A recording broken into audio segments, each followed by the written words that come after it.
સામે દેખાઈ રહ્યો છે એ રેવા પ્રભુ સદનનો ગેટ છે. દાતા રોડ પર આવેલી રહેવા અને જમવાની સુવિધાવાળી સુંદર જગ્યા છે, જે અંબાજી મંદિરના પરિસરથી 1 કિલોમીટરની અંદર આવેલી છે, જે ચાલીને પણ આપ જઈ શકો છો. આપ જોઈ શકો છો કે ચારે તરફ ઊંચા ઝાડની વચ્ચે ગાર્ડનો આવેલા છે. પક્ષીઓનો કલરવ સંભળાઈ રહ્યો છે. કેટલી સ્વચ્છ અને સુંદર છે તો આપ વિડીયોમાં જોઈ શકો છો. ફોટોગ્રાફીના શોખીન હોય એને તો મોજ પડી જાય એવી જગ્યા છે.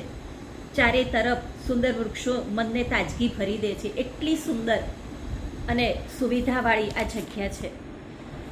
સામે દેખાઈ રહ્યો છે એ ડાઇનિંગ હોલ છે, જ્યાં શુદ્ધ અને સ્વાદિષ્ટ ભોજન મળે છે.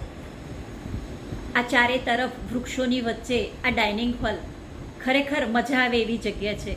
બપોરના 190 અને રાતના 150 રૂપિયાનો રેટ છે. જ્યાં ત્યાં રોકાયા હોય એ યાત્રિકો માટે જ આ જમવાની વ્યવસ્થા છે. અને સવારે ચા કોફીની વ્યવસ્થા છે, જે આપ ડાઇનિંગ હોલમાં પણ લઈ શકો છો કાં તો રૂમ પર મંગાવી શકો છો.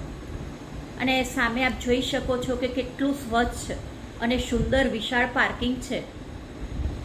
આવી જગ્યાઓ બહુ ઓછી જગ્યાએ મળતી હોય છે, આટલું મોટું પાર્કિંગ.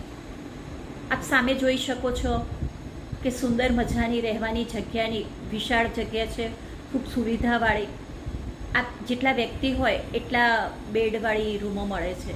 આ 3 બેડવાળી રૂમ છે, પણ આપ જોઈ શકો છો કેટલી સ્વચ્છ અને સુવિધાવાળી છે.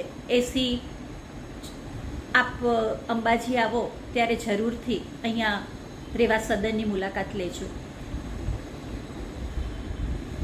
અંબાજી નજીક બીજા ઘણા બધા સુંદર સ્થળો આવેલા છે, જે ખૂબ જ નજીક છે.